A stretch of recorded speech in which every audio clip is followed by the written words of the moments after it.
අද ඊෂොප් වෙබ්සයිට් එකේ අපිට කතා කරන්න තියෙන්නේ වොච් ලිස්ට් එක ගැන. වොච් ලිස්ට් එකේ ඩිසයින් එක ගැන. ඒක හදන්න යූස් කරලා දෙනවා HTML, CSS, JavaScript කියන තුනම. ඊට පස්සේ අපි මේ ඉන්නේ හෝම් පේජ් එකේ.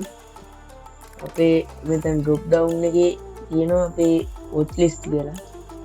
ඒක ටිකත් මෙතන බලා ගන්න පුළුවන් අපි ඇඩ් කරලා තියෙන ප්‍රොඩක්ට් එකයි ඇඩ් කරලා තියෙන්නේ. අපි වෙන එකක් ඇඩ් කරලා බලමු ඇඩ් වෙන වීඩියෝ. අපි මේ Samsung TV කියන එක ඇඩ් කරගෙන බලමු. මෙතන මේ heart වගේ බටන් එකෙන් තමයි watch list එකට ඇඩ් වෙන්නේ ප්‍රොඩක්ට් එක. මෙතන අපිට මැසේජ් එකක් එනවා success කියලා. අපි ගිහිල්ලා බලමු ඇඩ් වෙලා කියලා Samsung TV කියලා තියෙනවා.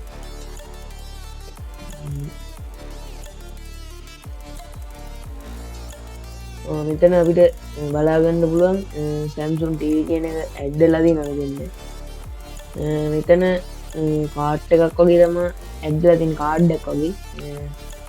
ඊට පස්සේ අපිට එතන අපේ ටයිටල් එක තියෙනවා, කලර් එක තියෙනවා, කන්ඩිෂන් එක තියෙනවා, ප්‍රයිස් එකයි, ක්වොන්ටිටි එකයි, සෙලර්ගේ නම දාලා තියෙනවා අපි. ඊට පස්සේ අපිට මෙතන සර්ච් කරන්න පුළුවන් අපි ඇඩ් කරලා තියෙන එක. ඊට මෙතනින් කාට් එකට යන්න පුළුවන්, රීසෙන්ට් වලට යන්න පුළුවන්, ආයෙ හෝම් එකට යන්න පුළුවන්. මුලින්ම අපේ නමත් එක්ක sign out බටන් එක තියෙනවා. ඊට පස්සේ header එකේ drop down එක තියෙනවා window එකේ. මෙතනින් buy now බටන් එක තියෙනවා, add to cart බටන් එක තියෙනවා, remove කරන්න පුළුවන්. මෙතනින් remove කරපුවාම මේක remove වෙනවා. මේකත් remove කරපුවාම remove වෙනවා. ඊට තමයි අපිට you have no items your watch list කියලා එනවා. ඊට පස්සේ start shopping කියලා ආයෙ add කරගන්න පුළුවන් මෙතන.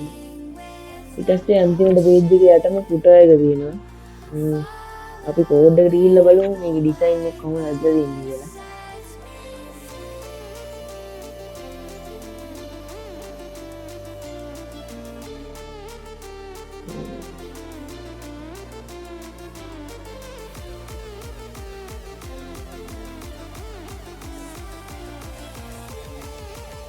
මුලින්ම අපේ HTML කෝඩ් එකෙන් තමයි පටන් ගන්න වීඩියෝ.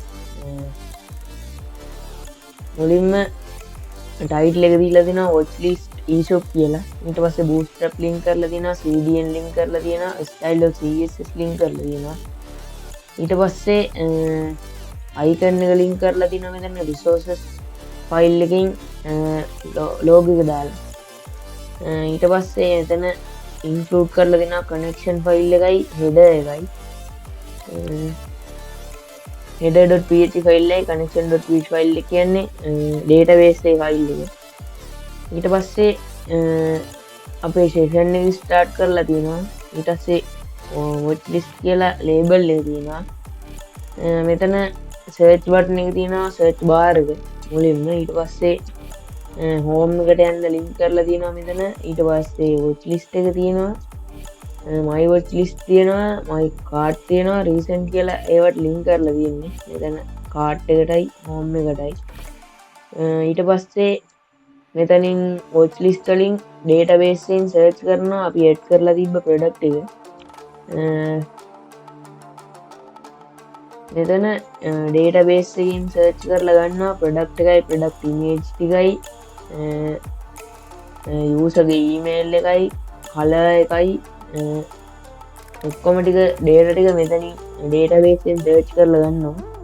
ඊට පස්සේ product image path එක ගන්නවා database එකෙන් image එක අරගෙන product color name මේවා ටික condition ඔක්කොම ටික දෙනවා. එතන අපි ඉස්සෙල්ලා බලපිටන එතනින් පෙවනවා. ඊට පස්සේ available items ගන්න පෙන්නනවා database එකෙන්. ඊට seller ගේ name එක පෙන්නනවා. ඊට පස්සේ බටන් තුන තියෙනවා, buy now, add to cart කියලා බටන් ටික තියෙනවා, remove කරන බටන් එකක් තියෙනවා මෙතන. ඊට පස්සේ අපි empty view එක ඉස්සෙල්ලා දැක්කා, අපි දෙකම remove කරලා you have no items in your watch list yet කියලා මම දෙකම remove කරලා පෙන්නුවා දැන්. ඊට පස්සේ start shopping කියලා බටන් එකක් තිබ්බා, ඒකත් එතන දෙන්නවා මම. ඊට පස්සේ අන්තිමට link කරලා තියෙනවා මෙතන බූස්ට්‍රප් බන්ඩල්.js එකයි script.js එකයි මෙතන අන්තිමට පුටා එක ලින්ක් කරලා තියෙනවා මෙතන home.php window location එක ලින්ක් කරලා තියෙනවා මේ විදිහට තමයි අපේ watchlist එකේ ඩිසයින් එක මේවා කරලා තියෙන්නේ ඩිසයින් එකයි පර්ස් එකයි මේ විදිහට තමයි කරලා තියෙන්නේ